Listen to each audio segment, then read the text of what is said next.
So for years you've been talking about how kind of long, slow, boring cardio is pretty much a waste of time. You know, maybe for recovery to some degree is okay, but when it comes to fat loss, you know, there's obviously better methods. I like to think of cardio as more of like a short-term investment, whereas strength training and these metabolic workouts more of a long-term investment where you're getting those metabolic effects during and after the workout.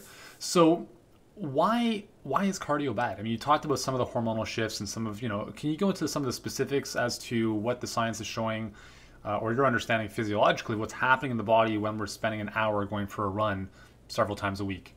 Yeah, so let's start at the most important thing, which is the results level. And so one of the most important studies that I ever found was in 2007. It was from the journal Obesity, and there was a study at either the University of Kansas or Kansas State. And what they found was they had people, men and women, do cardio for an hour a week for 52 weeks. So they were doing, you know, 6 hours cardio, 300 hours of cardio, and they lost 5 pounds. And so that means it takes 50 hours of endurance training to lose a pound in these you know, normal folks. Wow. And it was just, you know, clearly not worth the time. And then another study from the UK found that in some subjects they actually gained weight when they went on an endurance training study or endurance training program because they were called compensators, which meant that when they did aerobic training they ate more. So they were eating an extra 300 calories a day on top of what they needed, and so they gained weight.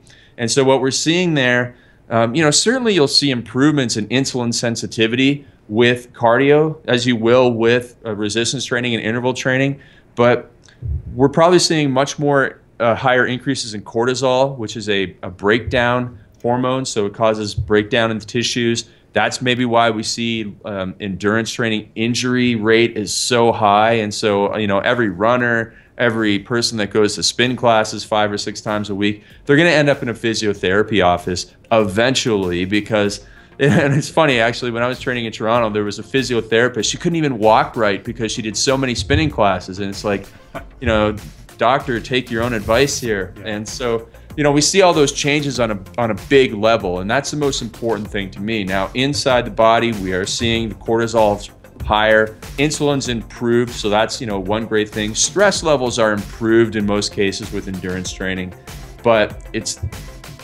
definitely the cortisol up, and in men, testosterone almost always down with long endurance training, and so guys are going to lose muscle mass, and therefore, in general, their metabolic rate is going to decrease. And so if you do that, if you do too much endurance training and your metabolic rate goes down, you're in a lot of trouble when it comes to losing fat.